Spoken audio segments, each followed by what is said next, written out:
para sa iyo. May mga pagkakataon na iniisip ko kung bakit mas madaling mapansin ng mga tao ang mga bagay na dumadaan lang saglit sa buhay nila. Parang isang bulalakaw, isang mabilis na kislap sa langit na sandali lang nagpakita, pero nag-iiwan ng alaala na hindi madaling makalimutan. Minsan tuloy, napapaisip ako kung bakit ganoon din ang nangyayari sa puso mo.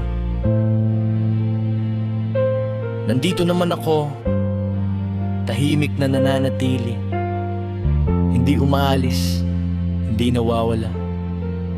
Pero pakiramdam ko ay may mga liwanag na mas hinahanap ng mga mata mo kaysa sa akin. Parang kahit nasa harap mo ako, may ibang kislap pa rin na sinusundan ng tingin mo. Hindi ko alam kung kulang ba ako o sadyang hindi lang ako ang bituin na nais mong tingnan. Pero kahit ganon, may isang bagay akong sigurado.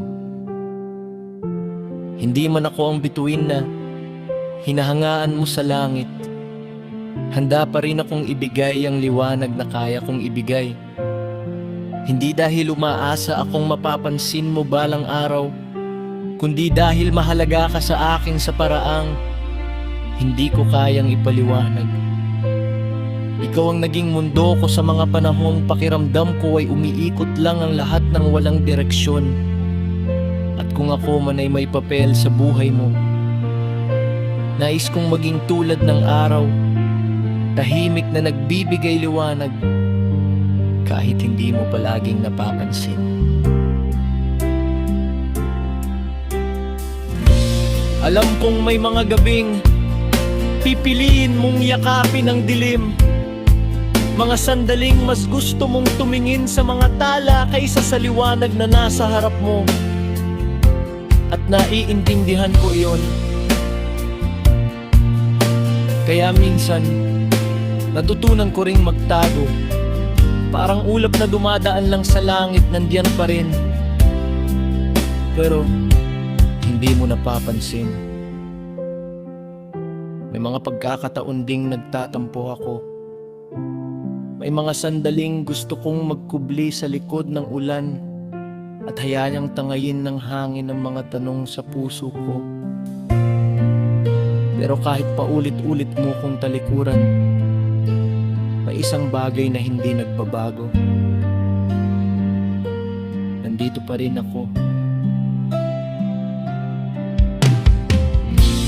Hindi man ako ang kislap na hinahanap ng mga mata mo, mananatili akong liwanag na handang sumalubong sa umaga mo.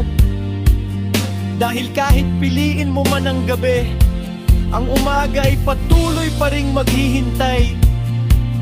At kung sakaling dumating ang araw na mapansin mo rin ang liwanag na matagal nang nasa pabi mo, sana nandoon pa rin ako upang salubungin ang panibagong umaga kasama ka. Mula sa pusong patuloy na nagbibigay liwanag kahit hindi nakikita. Ako.